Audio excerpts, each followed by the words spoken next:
حد يضحك عليك ويقول لك طوبة شهر يموت الزرع. اللي فاهم طوبة صح كسبان الموسم كله. النهارده اول يوم في شهر طوبة زي ما انتم شايفين كده، تمام. طبعا زي ما انت شايف في رياح وفي كان متوقع مطر وممكن يكون في مطر، ده الله اعلم بيها، تمام. بس في شوية معتقدات وحاجات كده عند بعض المزارعين هي خلاص قاعدة وبيمشي عليها. اول غلط بنسمعه بيقول لك خلاص طوبة جه مفيش ري، وقف الري لحد الارض ما تصحى، تمام. وده غلط كبير جدا. المفروض بنروي بحساب، بنتابع الارصاد الجويه، في مطر مفيش مطر بنروي حسب الجو بنروي، تمام. يعني مفيش حاجه اسمها طوبه والارض سجاعه وبتسجع والارض تسهر والكلام ده كله. تاني غلط، ما بنسمتش.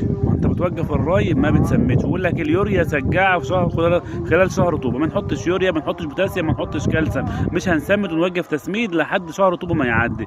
انت كده بتكسر النبات.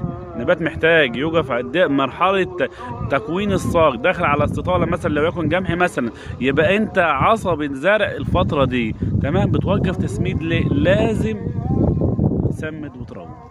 شهر طوبة برضه هنلاقي في شبورة، في صقيع، في برودة عالية جدا.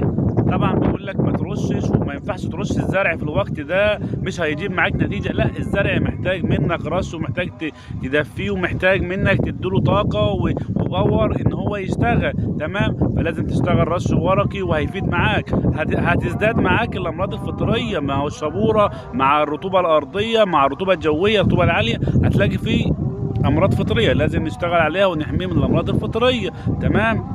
سيبك من المعتقدات ديت وخلي بالك شهر طوبة شهر الفيصل بين النبات، بين التفريع والاستطالة والسقان. فانت بتأسس زرعك، فما توقفش ضده وتوقفه، لا انت تزج معاه وتسمد وتروي وترش، هتلاقي زرعك كويس وحاجة كويسة جدا. اللي يفهم طوبة هيطلع من الموسم كله كسبان، اللي هيخسر طوبة هيخسر زرعه. فسيبك من المعتقدات، مش هنروي، مش هنسمد، مش الغي الحاجات دي كلها. تابع الارصاد الجويه، تابع الجو. اذا ظبط الجو كان اسبوع كويس، 3 ايام كويس، 4 ايام كويس، هنسمد، نروي، نرش، نحمي زرعنا، نلاقي زرعنا تمام وزي الفل. سلام عليكم.